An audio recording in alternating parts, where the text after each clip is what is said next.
ఇప్పటి వరకు ప్రస్తుతానికి మనకు స్వతంత్రం వచ్చిన దగ్గర నుంచి ఇప్పటి వరకు డీలిమిటేషన్ కమిషన్ యాక్చువల్గా లా ప్రకారం మనకి కాన్స్టిట్యూషన్ ప్రకారం ప్రతి సెన్సస్ అయిపోయిన తర్వాత క్రియేట్ అవ్వాలి. కానీ ఇప్పటి వరకు డీలిమిటేషన్ కమిషన్ కేవలం 4 సార్లు మాత్రమే క్రియేట్ అవ్వబడింది. మనకి స్వతంత్రం వచ్చినప్పటి నుంచి ఇప్పటి వరకు డీలిమిటేషన్ కమిషన్ కేవలం 4 టైమ్స్ 4 సార్లు మాత్రమే క్రియేట్ అవ్వబడింది అనమాట. ఫస్ట్ టైం డీలిమిటేషన్ చట్టాన్ని పార్లమెంటు 1952లో చేసింది. అదే సంవత్సరం డీలిమిటేషన్ కమిషన్ కూడా ఏర్పాటు చేసింది. 1951లో సెన్సస్ జరిగింది కదా, తర్వాత డీలిమిటేషన్ యాక్ట్ అనేది 1952లో పార్లమెంట్ చేసింది.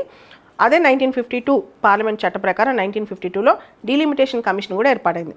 తర్వాత నెక్స్ట్ డీలిమిటేషన్ యాక్ట్ 1962లో చేశారు. అదే 1963లో మరుసటి సంవత్సరం 1963లో డీలిమిటేషన్ కమిషన్ ఏర్పాటు చేశారు. తర్వాత డీలిమిటేషన్ యాక్ట్ మూడోసారి 1972లో చేశారు.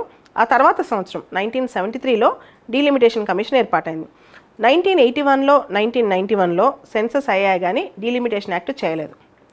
1981 సెన్సస్ జరిగింది కానీ డీలిమిటేషన్ చట్టాలు చేయలేదు పార్లమెంటు.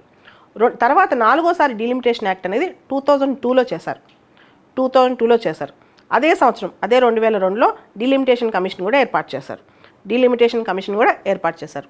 సో మొత్తం భారతదేశంలో డీలిమిటేషన్ యాక్ట్లు కమిషన్స్ 4 సార్లు మాత్రమే కాన్స్టిట్యూట్ చేశారు స్వతంత్రం వచ్చిన దగ్గర నుంచి ఇప్పటి వరకు ఆర్టికల్ 82 ప్రకారం.